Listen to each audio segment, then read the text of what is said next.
Hi, this is Mary Beth Alumbaugh, and this is my post for Module 7, Introductory Discussion of Improvement in Leadership in FAPE, NDE, and LRE. So as the scenario says, I am a principal at a SWIFT school in Mississippi, and the Tennessee Education Commissioner, Kevin Huffman, has just been on NPR, and now Dr. Taylor, which is our superintendent, has asked me to assemble a few talking points about what the school has done, the SWIFT school, to address the problems of weak assessment and how the school community has benefited from moving away from the placement continuum model. So just to point out, there's a couple points in the NPR interview that I would address at this meeting to begin with, and how the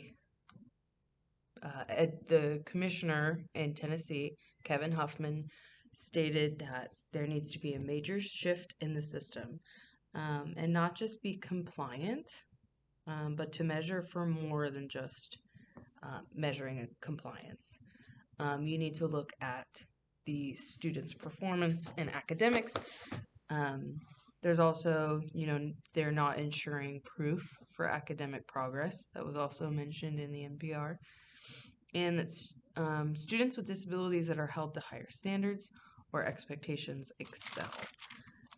So those would be the comments from the NPR interview that I would address in my brief, because they in turn work with the next points and the key issues at the school that I would be moving into. So I would move from Kevin Huffman's idea for a better model of education, social education, and move into the issues, and it would just go seamlessly with the issues that I have found. So some key issues that the school had to address in dealing with the inequities of special education. Number one, the disproportionality, and how more Black students are being labeled as having emotional disturbance at 2 times the rate of their white peers. And this is all found in the Truth in Labeling that was published by the National Education Association. Also, besides the fact that more Black students are being identified or under-identified in other categories besides emotional disturbance, studies show that CLD, culturally and linguistically diverse students with disabilities, are often educated in a more segregated or restrictive environment than their white peers. This is an issue because obviously this is not putting those students in the least restrictive environment.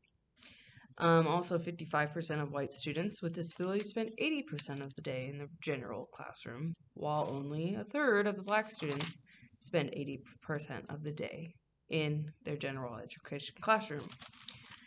Another issue, so that was 2. This third issue is that teachers often have lower expectations for students with disabilities.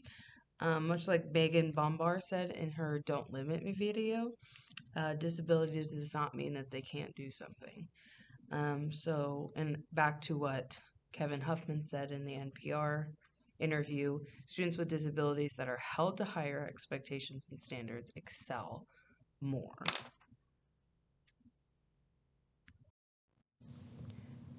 Also in the COSIER article, Does Access Matter? Time in General Education article, they also say that students that are included in the general education classroom are more likely to make progress in reading and math. So making sure that those students have high expectations, that they're given the necessary means to a free and appropriate education. So moving into the final question about what remedies did you use in your SWIFT school to address former problems with NDE, LRE, and FAPE, I would definitely start by talking about how the multi-tiered system of support, or MTSS, has definitely helped remedy the issue with not just being compliant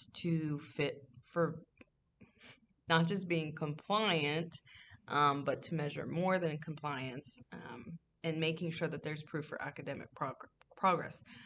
I believe that both of these issues that I stated before um, are definitely plugged into the MTSS system, because inclusive academic instruction, you're co-teaching with a special educator, you're using data to drive learners, you're providing additional support when the student needs it, you're differentiating the access to assignments and tests, whether it's online, whether it's on paper, whether it's read aloud, whether it's not read aloud, giving more time, all of those things based on the individual needs of the student.